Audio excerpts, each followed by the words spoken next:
jolly good. Hello, boys and girls, ladies and gentlemen, and welcome back to another of my thoughts on. Today I'll be talking about Elysium,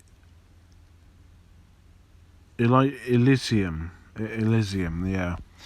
A 2013 sci-fi action movie directed by Neill Blomkamp, who you'll know for District 9, which I talked about on Monday, and Chappie, which I'll be talking about at some point next.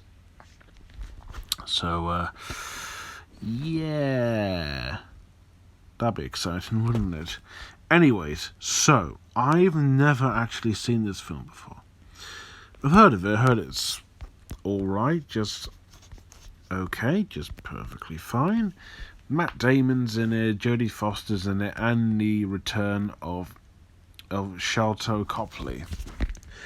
So what is Elysium about? It's a very, very standard sci-fi name, isn't it? It's about this guy named Max, played by Matt Damon, who after an incident gets remodified into like this android. So basically he has not got a lot of time to live, so he has to get fixed after an incident at work. And then on Elysium, this political democracy character played by Jodie Foster demands this like soldier, assassin Kruger, played by Sharlto Copley, to go down and take care of him because he has something in his head that they want. But Max wants to keep his friend, played by Alice Braga? I don't know. So he has to go up there to get healed, and his friend's daughter needs to as well. There is that. That's a fact. And this is... I don't really know. I don't really know how to put this into words. If you were to think of a video game that had sci-fi environments, a really big story that feels very small, one-dimensional characters, and very stale, sometimes action, Elysium is like that. It's okay. Yeah, it was alright. It was perfectly fine. The thing I like about the movie the most, it visually looks spectacular. Compared to District 9, which was very small on budget, but also quite impressive. This one, I think, looks genuinely bigger in its budget, but it looks great. I love any sci-fi film that has like lots of white in outer space. You know, like spaceships where they look very advanced. Even though a lot of films always look like that, they look so cool. And this film's idea, the idea is clever. I like it. The problem is that the film doesn't spend a whole lot of time on there. And then this film's like an hour and almost 50 minutes. It could have been a bit longer. It's mostly taking place on Earth, where Max confronts the villains, and that's it. And it feels dreaded and feels long. And even the main character is really dickishly heroic. If you don't know what I mean, he's your typical, getting into trouble. He's a bit of an arsehole. He shouts and is kind of mean to kids, but he's also a hero as well, and he's also dying. Every other fucking video game main character kind of hero.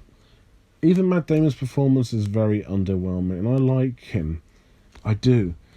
My favourite performance is actually Sharlto Copley, who is really fucking balling his performance like fucking crazy. Like, he is really bloody entertaining. He was great in District 9, but I think this is his most wildest performance, and I admire him for getting into his roles as great as this. Jodie Foster not much to say other than she plays a Karen, a very pompous political Karen. Diego Luna's in it, who unfortunately is not in it for very long, but he's great actually. He's really good, and this is pre-Book of Life, pre-Rogue One, and all that. He's great. William Fincher plays like a CEO in the movie, and yeah, he's not in it for long. Some of the action is a bit clunky and camera shaky, but other times it looks cool. There are some really cool action. And I said there are some. The key word here is some. Most of it is very basic. Very basic, generic shooting. And the story, simple enough. It's dumb, hard to follow at times, and even the tone is kind of all over the place, really. Like, the ideas are there, and I think this could have been so much more established if A, it was longer and more original, B, if it was a video game, I think this would have worked brilliantly, and C, both. Because this feels like your typical sci-fi action revenge drama movie, and again, I like the ideas. Visually, I think the production is fucking amazing. It looks way better than District 9, where it's well made but to a lower budget, and even the robots in this look very similar to the ones in Chappie, which I'll be talking about Friday. So the production's really good and very convincing. The acting's okay. It's like, do this, say this. They just. It's not like Oscar-worthy performances or anything that's like really good, except for Sharlto Copley, who's really fucking balling it. It's standard dramatic acting. That's like, oh, cool, I guess. I like the music of the movie. It's very atmospheric. It's by Ryan Ammon. Again, could have worked if it was a video game, and the movie's visuals is beautiful. It's a really outstanding looking film. Hell, it reminded me of Cyberpunk 2077. Yeah, it's been that long since I played that game. Also, who the hell actually still plays that game? Because I'm actually quite surprised. I must say. Anyways, I'm getting off topic a little bit. Anyways, yeah, it's okay. It's fine. It's not bad. It's just, yeah, it's okay. Again, I like the way it looks.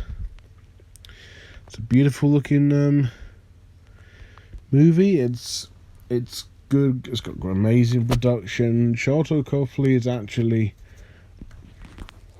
remarkably entertaining. The characters, unfortunately, are not memorable. They're very one-dimensional. Even the villain, even the Kruger villain, is very one-dimensional. Oh, he wants to be president because he's fucking hard and a badass. I mean, yeah, he does it for a very shit reason, but at least it's entertaining. The story has interesting elements and interesting ideas. The music's fitting enough, I think, and there's some cool action and a couple of good lines. But the first maybe 20 minutes kind of didn't do it for me. It did get a little better, but the film's ideas are not well balanced enough to support the story, and the story is not new or original. It's very easy to guess and follow, and its tone is all over the place. There are some stupid shit in the movie, as to be expected, but yeah, it was okay. It was fine. I can see why people are not too fond of it. I mean, I like its ideas. I think all of Neill Blomkamp's films are visually just wonderful, but this one's not the strongest, I'll be very honest.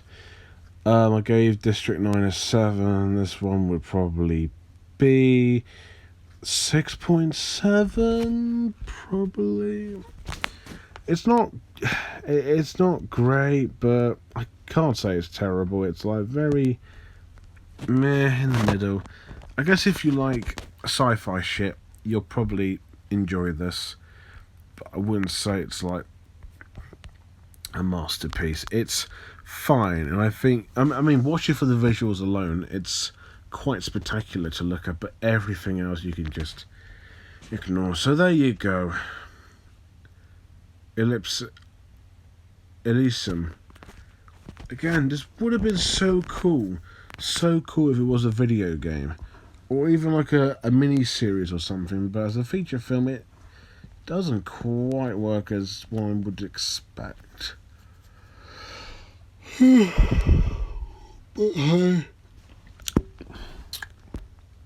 But hey, that's just me. So next up, obviously, Chappie. So this is going to be a rather interesting watch for me personally. So look forward to that. And if you have seen Elysium, what do you think about it? Is it good, bad, decent? Do you want to watch it? Let me know. And as always, thank you guys for watching. Don't forget to like, comment, and most importantly, subscribe. And until next time, bye for now.